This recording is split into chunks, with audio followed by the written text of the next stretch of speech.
Hey guys, how's it going? It's Brandon here, BB's iPod Touch Up, and today I'll be recapping you on Apple's latest creation event, which just happened today, January 27th, 2010. And this whole thing was basically just about the tablet. We expect a lot more, obviously, but Apple doesn't always give us what we want in time, at least. Some of the stuff that we wanted this year will probably maybe come later in the year or maybe even next year. So I'm not going to say more. I'm just going to recap you guys on what happened, and I'll say my thoughts at the end. So it started off with a new store. They start off saying all their sales like they always do pretty much at every keynote. They talk about the sales they've had, how big of a success they are. They're talking about their new store in New York City that they're opening and how big they're expecting it to be. And they also talked about how Apple is the biggest mobile device company in the world, bigger than Samsung, bigger than Sony, bigger than Nokia, bigger than anybody. I mean, it's just amazing how many sales they have. They have billions and billions and billions of sales, downloads in the App Store, everything. It's just amazing how successful that company really is.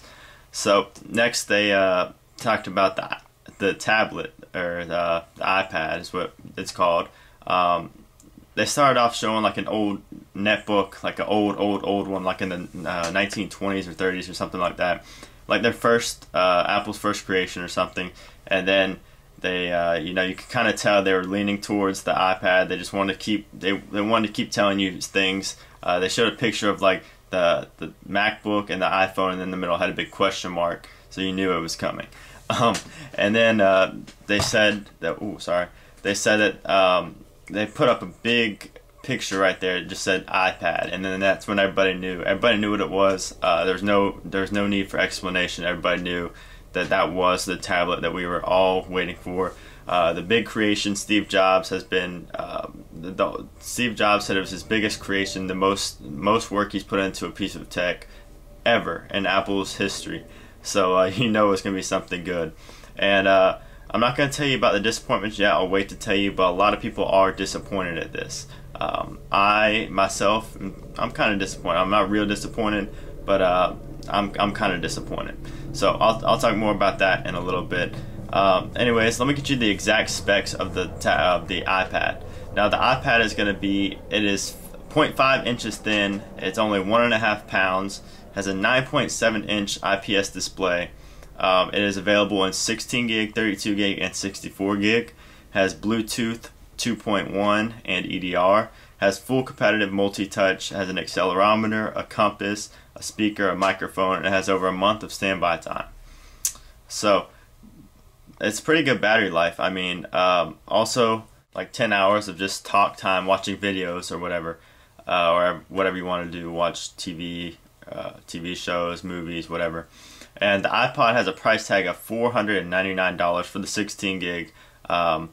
32 gig is going to be $599. 64 gig is going to be $799. The 3G models cost an extra $130. So it'd be $629, $729, and $829 with 3G. And it also has an unlimited data plan for $29.99 a month, and it is not on a contract. That's the big thing about this iPad that surprised me. There's no contract at all. It's fully prepaid. You do it all yourself. No AT&T contract, anything like that. So that's pretty much it about the specs of it. They also have iWork that came with the it's going to be available for the iPad and the Mac. Now this iWork, it's going to work with the iPad. It has a lot of new features, a lot of new touches, and I'm not going to go too in detail with that, but it is available in the App Store for $9.99 each. So whatever comes with iWork, each program is only $9.99 each. You can't buy it all together. It's just $9.99 each. You can buy it in the App Store, and the App Store is fully on the iPad itself. The iPad has YouTube, Safari, all that stuff that an iPod or iPhone has. It has. So that's pretty much it. They also had, for the iPad, they also had ebooks that they were announcing, which we all expected there to be some kind of books or magazines or something like that. And now this new ebooks app is called iBooks. You can change the font. You can turn the pages slowly. You have good page animation when you're turning the page, and thousands and thousands and thousands of books that you can have just in your little tablet device right there.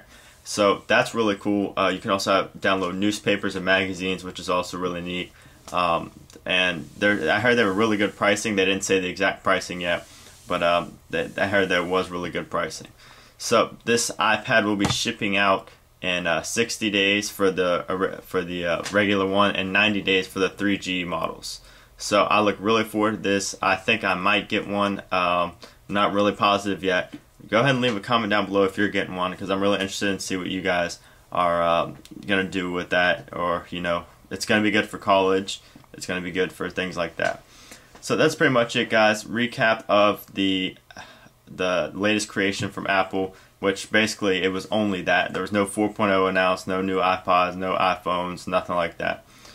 And barely any apps. The MLB 2010 from MLB.com was pretty much the only app that interests me. So, not too good of an event for me.